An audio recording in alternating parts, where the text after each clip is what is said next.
Hello everyone and welcome to economics on the move. Next lecture पे आ जाते हैं और आज जो है हमको बात करना है 5 ईयर प्लान पे ही बात करना, लेकिन उसके साथ ही साथ जो इकोनॉमीज होती हैं उनके ऊपर भी बात करना है कि कितनी तरीके की इकोनॉमी होती हैं जिसको हमको यहाँ पे थोड़ा सा पढ़ना भी है, उसके ऊपर देखना है। तो हमारा जो लेक्चर है वो लेक्चर ये है कि 5 year plan and type of economies, जिसमें कैपिटलिस्ट, सोशलिस्ट और मिक्स इकोनॉमी के ऊपर बात करना है। इकोनॉमिक्स ऑन द मूव के बारे में आप जानते ही होंगे, हमने माइक्रो मैक्रो को डिटेल में पढ़ा रखा है। तकरीबन 200 से ज्यादा वीडियोस अपलोड किए हैं, बहुत सारे एरियाज को कवर किए। आप जाके हमारे चैनल को अच्छे से देखिए, प्लेलिस्ट चेक करिए, उसमें आपको बहुत इंटरेस्टिंग कंटेंट मिलेगा। इंडियन इकोनॉमी को हमने स्टार्ट कर दिया है, लेक्चर नंबर 5 है, इस पे हम बात कर रहे हैं 5 ईयर प्लान पे। प्री इंडिपेंडेंस हमने काफी डिटेल में डिस्कशन किया है, पोस्ट इंडिपेंडेंस में एक लेक्चर प्लानिंग कमीशन पे ऑलरेडी हम बात कर चुके हैं। नेक्स्ट लेक्चर पे आ जाते हैं और देखते हैं कि ये इकोनॉमीज क्या होती हैं और किस तरीके से इस पे हमको डिस्कशन करना है।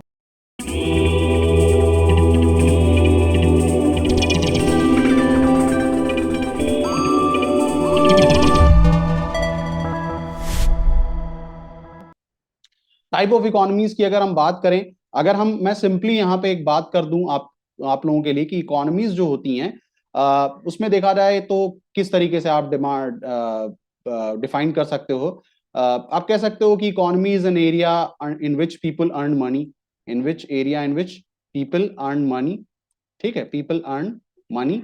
या फिर एक डिफिनेशन और है कि a broad institutional framework under which production and consumption of goods and commodity take place, goods and commodity take place. ठीक है, broad institutional framework under which production and consumption of goods and commodity take place. अब आ जाते हैं हम capitalistic economy पे।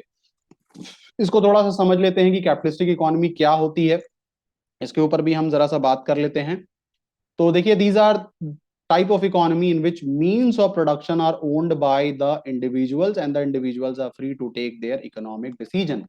यानी capitalistic economy एक ऐसी इकोनॉमी होती है जहां पे हम कह सकते हैं कि जो भी प्रोडक्शन करना है उसका जो सबसे ज्यादा इंपॉर्टेंट डिसीजन होता है, यानी प्रोडक्शन को करने में जो भी पूरा डिसीजन होता है वो इंडिविजुअल्स के हाथ में होते हैं और इंडिविजुअल्स फ्री होते हैं, जो भी डिसीजन लेना चाहे वो अपने हिसाब से ले सकते हैं। अब ऑब्वियस सी बात है कि एक प्राइवेट इंडिविजुअल अगर किसी भी प्रोडक्शन करने की बात करेगा तो वो हमेशा ऐसी कमोडिटी करेगा जिसमें उसको मैक्सिमम प्रॉफिट मिल रहा हो। Okay. So here the producers allocate their resources in the production of those goods which can maximize themselves. That is the profit, जो बात मैं अभी कह रहा था। Here the role of the country is largely confined to the maintenance of law and order, यानी law and order वो maintain करता है, बाकी जो capitalist class है वो production और सारी चीजें देख लेता है। The principal benefit of this system is that it promotes self interest. Self interest promote करता है, लोगों को लगता है कि अगर हम अच्छा काम करेंगे तो मार्केट में हमको अच्छा रिस्पॉन्स मिलेगा, अच्छा प्रॉफिट होगा, तो वो बहुत जबरदस्त तरीके से काम करते हैं, बेहतरीन प्रोडक्ट लेके आते हैं, क्वालिटी प्रोडक्ट लेके आते हैं, गवर्नमेंट का इंटरवेंशन नहीं होता है। तो वहां पे वो एक तरीके से उनकी प्रोडक्शन, मैन्युफैक्चरिंग, सप्लाई चेन में इस तरीके से कोई बिला वजह का डिस्टर्बेंस बहुत नहीं होता है। Okay. And this system ignore the collective interest of the society. US, UK, Canada, Australia are some of the examples. यहाँ पे एक बहुत इंपॉर्टेंट बात है, जो लास्ट पॉइंट है, कि एक जो निगेटिव के तौर पे देखा जाता है कि जो हमारा कैपिटलिस्ट सिस्टम होता है वो collective interest of the society को इग्नोर करता है। जैसे फॉर एग्जांपल कि अगर सोसाइटी को किसी पॉइंट ऑफ टाइम में ये लग जाए कि वो शराब बहुत ज्यादा पिए, तो अब कैपिटलिस्ट क्लास जो है शराब ही प्रोडक्शन करता रहेगा। लेकिन हमको पता है कि ह्यूमन सर्वाइवल के लिए we are in need of basic commodities like wheat, rice, pulses and some vegetables. Okay, तो कहने का मतलब है कि कैपिटलिस्टिक इकोनॉमी में कैपिटलिस्ट को अगर ये लगता है कि सोसाइटी इस चीज की डिमांड करे डिस्पाइट ऑफ द फैक्ट कि वो कितना ही हार्मफुल है सोसाइटी के लिए, लेकिन उससे उनको प्रॉफिट बहुत ज्यादा मिल रहा है, तो वो अपनी प्रोडक्शन उस तरफ मोड़ देंगे। दूसरा आ जाते हैं जिसमें हम जिसको कहते हैं सोशलिस्टिक इकोनॉमी। सोशलिस्टिक इकोनॉमी में आप कह सकते हो कि गवर्नमेंट जो होती है वो बहुत की रोल प्ले करती है, या फिर हम कह सकते हैं कि गवर्नमेंट जो है वो सुप्रीम अथॉरिटी की तौर पे काम करती है, सुप्रीम अथॉरिटी के तौर पे यहाँ पे काम करती है। देख लेते हैं। तो these are those economy in which system of production where goods and services are produced directly for use, in contrast to a capitalistic economy system where goods and services are produced to generate profit. ठीक है, तो यहाँ पे क्या है कि these are the economy in which system of production where goods, these are the economy in which system of production where goods and services are produced directly for use in contrast to capitalistic economy, जहां पे goods और services को बहुत ज्यादा profit generate करने के लिए बनाया जाता है. Means of production are used in such a manner that the social welfare is maximized. Again यहाँ पे क्योंकि गवर्नमेंट पूरा कंट्रोल करती है, तो इस वजह से गवर्नमेंट को पता है कि पब्लिक की बेनिफिट के लिए ज्यादा स्कूल बनाए जाएं, ज्यादा कॉलेज बनाए जाएं, ज्यादा हॉस्पिटल का कंस्ट्रक्शन किया जाए. ठीक है, सरकार को पता है कि ये सारी चीजें करनी है, ये ज्यादा बेनिफिशियल है, ये पब्लिक को benefit पहुंचाएंगी. Here, the role of government is not confined to law and order. The principal benefit of this system is it achieve equality in the distribution of income. अब यहाँ पे क्या होता है कि सरकार क्योंकि सुप्रीम अथॉरिटी होती है, तो वो डिसीजन लेती है कि किस चीज को किया जाए, किस चीज को नहीं किया जाए. तो डिस्ट्रीब्यूशन ऑफ इनकम में बड़ा इंपॉर्टेंट रोल होता है. यानी गवर्नमेंट जो होती है वो देखती है कि किस काम को करेंगे तो पब्लिक को बेनिफिट है. यानी अगर स्कूल बनाएंगे तो पब्लिक को बेनिफिट है, कॉलेज बनाएंगे तो पब्लिक को बेनिफिट है, कुछ कंस्ट्रक्शन करेंगे तो लोगों को रोजगार मिलेगा. तो सरकार इस तरीके से चलती है कि पब्लिक्स या पीपल्स मैक्सिमाइजेशन जो होता है वो ज्यादा होना चाहिए. Okay, this system show slow economic growth, less entrepreneurial opportunity and lack of competition. यानी इसका एक निगेटिव अगर देखा जाए तो क्या है कि इकोनॉमिक ग्रोथ यहाँ पे बहुत फास्ट नहीं रहता है, साथ ही साथ एंटरप्रेन्योरियल अपॉर्चुनिटीज कम है, क्योंकि गवर्नमेंट ही सुप्रीम अथॉरिटी होती है, तो प्राइवेट प्लेयर्स को इतनी ज्यादा अपॉर्चुनिटी नहीं मिल पाती है. और क्योंकि गवर्नमेंट ही कोर डिसीजन लेती है, तो जैसे फॉर एग्जांपल अगर आप याद करिए तो इंडियन इकोनॉमी 1991 से अगर आप पीछे जाइएगा तो आपको दिखेगा कि इंडिया में दो कंपनियां थी जो कार बनाती थी. एक एम्बेसडर थी, दूसरी फिएट थी. ठीक है, इन्हीं दोनों कंपनियों की गाड़ी आती थी. इसी तरीके से बाइक की बात करें तो बुलेट थी, यजदी थी, राजदूत थी. यानी ये तीन प्रिंसिपल कंपनियां थी जो बाइक में डील करती थी. लेकिन पोस्ट लिबरलाइजेशन जो है, पोस्ट लिबरलाइजेशन आपने देखा है कि बहुत सारी कंपनियां आ गई, बहुत हैवी कंपटीशन हो गया. जिस जमाने में एम्बेसडर फिएट थी वो कैसी भी गाड़ी बनाती, पब्लिक उसका कंजप्शन करती थी.